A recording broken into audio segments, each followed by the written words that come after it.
Hey, good morning. Welcome back, friends. It is BreakAWAY Saturday, and I just wanted to take a moment to welcome you back into this place where you can intentionally slow down, step away from the noise, and rediscover the rhythms that God has designed for us. I am your host, Julian Alexis, and I'm so grateful to be able to spend a couple of chosen moments with you this Saturday. And by the time you're seeing this will either be early 4th of July or maybe soon after. And all across the country, people have been celebrating freedom with fireworks, with family, and good food, and all the traditions that remind us of the blessings of living in a free nation. I'm actually out of the country at this moment, so they're not really celebrating a whole bunch. But what I am celebrating personally is the ability to rest. Because all while culture is celebrating independence, Jesus tends or extends a different invitation to us, one that actually invites us to this most countercultural moment of dependence on Him. This is what He means when He simply says, "Come to me." So, what if the greatest invitation of freedom is becoming more dependent on the one who created us versus independent? Let's take a breakaway moment together to discover what Jesus actually meant when He said those life changing words, "Come to me." I'll see you inside. Week 3 of the Summer of Sacred Rest, and I am actually on vacation currently in San Pedro, Belize, where I am resting with my family, y'all. So, in case y'all have not been able to catch up with us, last week or week 1, we've been talking about rest is not a reward. Week 2, we talked about, that was last week, why is it so hard for us to stop? And then week 3, this week, what does Jesus really mean when He says, "Come to me"? Next week, week 4, we're going to talk about soul dehydration, as well as week 5, rest as obedience. What does Jesus really mean when He says, "Come to me"? Now, today is 4th of July. It is Independence Day. And oftentimes people are really stuck on this whole red, white, and blue thing and independence. But the truth of the matter is, our independence or dependence on the Father really has a lot to do with what He says with this "come to me" thing that's found in Matthew chapter 11, verse 28 through 30. Now, if you know me and you've been following Breakaway for a while, you know that the Message version is my jam. That is my favorite rendition of this particular scripture. But I found this week, as I was studying and preparing for this, the Passion Translation, people, and let me read it to you. "Are you weary, carrying a heavy burden? Come to me, I will refresh your life, for I am your oasis. Simply join your life with mine. It says, learn my ways and you'll discover that I am gentle, humble, easy to please. You will find refreshment and rest. For all that I require you to be pleasant and easy to bear."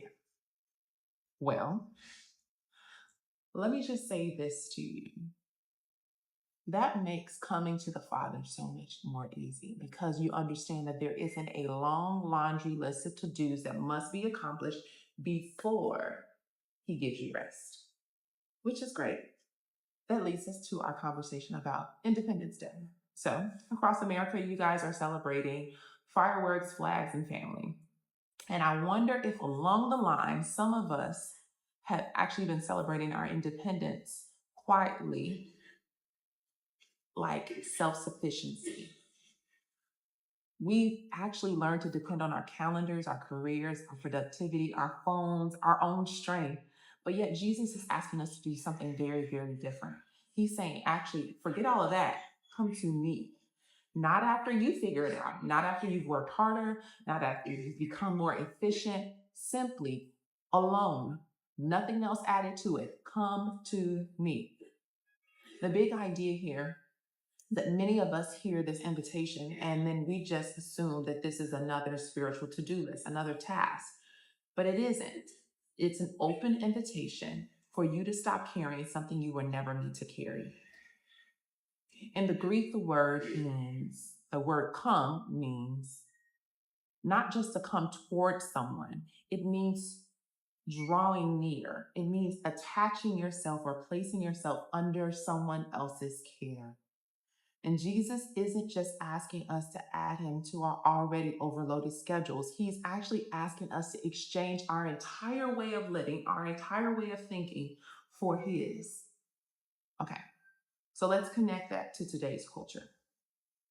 One of the ideas that has deeply really enriched my life and challenged me so much is this book, John Mark Comer, who writes The Ruthless Elimination of Hurry.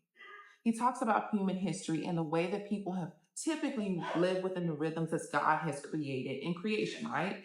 So the sun has a day, has an expiration day. At the end of the day, you rest and you recline with your family and you sleep. Then we developed or invented artificial light, which gave us the the light bulb, and then also it illuminated our homes, but not just our homes, but it also illuminated fundamentally our mindset about becoming more productive and seeing how much more stuff we can fit in our day. This pursuit of greater productivity has now burnt us out over time. This before the use of widespread electricity, do you know that the average American was getting 11 hours of sleep? But post the development or the invention of the light bulb, now the average American gets closer to about 7 hours. That's a loss of 4 hours. I wonder what that's doing to our health and our well being, our mental well being and state of mind over a course of time. Maybe this is why we have spikes in dementia and mental illness, and who knows? God never meant us to fill up all of our time this way. I do believe that. We're always asking this question, what else can I accomplish? What else can I achieve? We started to believe that availability is faithfulness, and we've confused busyness with purpose, and we've confused exhaustion with success. But years ago, if you were a wealthy person, you were imagined to be able to have a freedom to go on long walks, have long talks, long meals with your family. But now today's picture of success looks completely different. It is back to back meetings and business dinners and constant travel, and just literally your calendar is full. We've mistaken being in demand for being at peace. We've reassigned the definition of wealth. And actually, Jesus, when he says, come to me, he wasn't offering you better time management. He was offering you an exactly opposite way of living than what the world offers you. And it isn't measured by your output. It's a life where rest isn't something that you earn after you finish all your to-do lists. It is that you are having a greater dependence on God. And that comes from the truest expression of freedom. It isn't found in needing anyone. It's found in knowing exactly who you already belong to. So my personal reflection in all of this has been, this is why BreakAWAY exists. For years, I thought that you could never get rest until you're done doing the thing. Someone had to slap me on my wrist. A couple of situations in my life had to slap me upside the head. And I realized that there's always going to be another email. There's always going to be another meeting. It's always going to be another responsibility. And if I keep waiting until everything is finished before I rest, I will never experience the life that Jesus promised. And that's why his invitation wasn't come to me when you're finished. It was simply come to me. So this week, your BreakAWAY practice for today, before we even start a new week, before the fireworks begin, I want you to find 15 quiet minutes to leave your phone inside, and I want you to sit somewhere, and I want you to notice creation. And I want you to read Matthew 11:28-30 slowly, the Passion Translation. And then I want you to pray. Say, Jesus, today I choose dependence over striving. Teach me how to come to you again. So today, as America celebrates independence, but as followers of Jesus, we celebrate something far greater: the freedom to stop carrying life alone, the freedom to trust, the freedom to rest, and the freedom to come to him. This, my friend, is your BreakAWAY moment for weekly. Well, friends, thank you so much for spending some time with me today on this BreakAWAY Saturday. I hope that you you'll remember that the greatest freedom that we could ever have is simply the freedom to do not just whatever we want, but to stop striving, to lay down our burdens, and to come to Jesus. This week, I want to continue to challenge you to make space for his invitation. It is one that is personal, it's one that will change your life. I know for a fact it's changed mine. Before you reach for your phone this week, before you open up your laptop, before the demands of the day begin, I want you to pause and I want you to read Matthew 11:28 through 30. And I want you to sit quietly in his presence.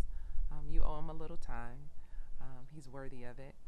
And simply just come today with this conversation. I hope that it encouraged you. I hope that if you love it, that you subscribe it, that you share this episode with someone who needs to hear this invitation to slow down and to continue this journey with us through the summer of sacred rest. Until next Saturday, may you find rest in your soul, joy in his presence, and the freedom that comes along with walking with Jesus. It's nothing like it. I thank you so much for joining us. This was your breakaway moment. I love you.